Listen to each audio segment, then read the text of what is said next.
30K salary job వచ్చిందనా? 30K salary job వచ్చిందా? నువ్వు లైఫ్లో సెట్రా ఇంకా.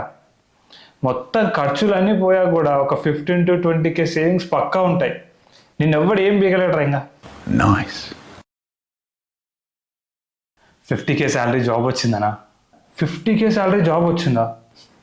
ఎలా బతుకుతావేమో నీకే తెలియాలరా బాబు అసలు. అవి నీ ఖర్చుల కన్నా మొత్తం సరిపోతావో లేదంటే మళ్ళీ అప్పు చేయాల్సి వస్తుందో డౌటే నాకైతే. అవ్వ మొన్న ఫంక్షన్కి వెళ్ళాను కదన్నా, అసలు పొద్దు నుంచి నైట్ వరకు ఒక్కటే మర్యాదలన్నా. మందు పోసి పోసి తాగలేక చచ్చాను అనుకోను. అదైతే నైట్ కూడా వదిలట్లే అన్న, వెళ్ళనివ్వట్లే అసలు. ఒరే బాబు రేపు పొద్దున నాకు జాబ్ ఉందిరా బాబు అని బతిమలాడుకొని వచ్చాను అనుకో.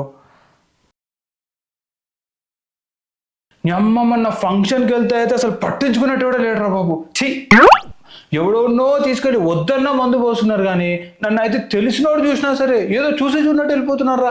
ఛీ, డబ్బున్నోడికేరా నాయన వాల్యూ అసలు. ఏరా ఇంకా పెళ్లి చేసుకోవా? అప్పుడే పెళ్ళి అంటారా? ఇంకొద్దులాగా చేసుకుంటాను. ఇప్పుడు కాకపోతే ఇంకెప్పుడు చేసుకుంటావురా? లైఫ్లో సెటిల్ అయ్యావు, అయినా నీకు కాకపోతే ఇంకెవరికి ఇస్తారా పిల్లని?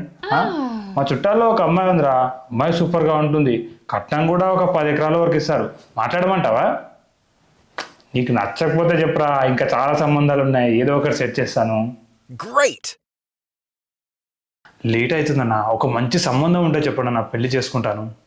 పెళ్ళా? నువ్వా? నీకు వచ్చే 50,000తో సిటీలో ఆ అమ్మాయిని ఏం పెట్టి పోషిస్తావురా? నీకొకటి ఇవ్వడు రా పిల్లని.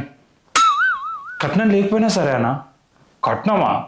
నువ్వు ఇంకా కట్నం కూడా ఎక్స్పెక్ట్ చేయొచ్చు అనుకుంటున్నావా నువ్వు? నువ్వే రివర్స్లో 10 ఎకరాలు కట్నం ఇచ్చినా సరే నీకు అమ్మాయి దొరకడం కష్టమేరా. అమ్మాయ్య, ఇన్ని రోజులు కష్టపడి సేవ్ చేసుకొని ఒక చిన్న ఇల్లు కొనుక్కున్నానన్న. మొత్తానికి ఒక ఇంటి వారిని అయ్యాను, అదే సంతోషం. పిల్లలు కూడా బాగా చదువుకుంటున్నారు, హ్యాపీ అన్న. మొత్తానికి ఊరికి రుణపడి ఉంటానన్న. నీ అమ్మ నా ఏజ్ వాళ్ళంతా పెళ్లి చేసుకొని పిల్లలతో హ్యాపీగా ఉంటే నేను మాత్రం ఇంకా పెళ్లి కోసం పిల్లల్ని ఎత్తుకుతూనే ఉన్నా. ఛీ, కొద్ది రోజులు అయితే ఈ పొల్యూషన్ నా జుట్టు కూడా మొత్తం పోతుంది. వాడు కన్ఫామ్ ఎవ్వడు పిల్లనివాడు నాకు తెలుసు. ఈ సిటీ నా జీవితం నాశనం చేసిందిరా బాబు. ఛీ. Hello everyone, if you like my video please like, share and subscribe to my channel. Thank you.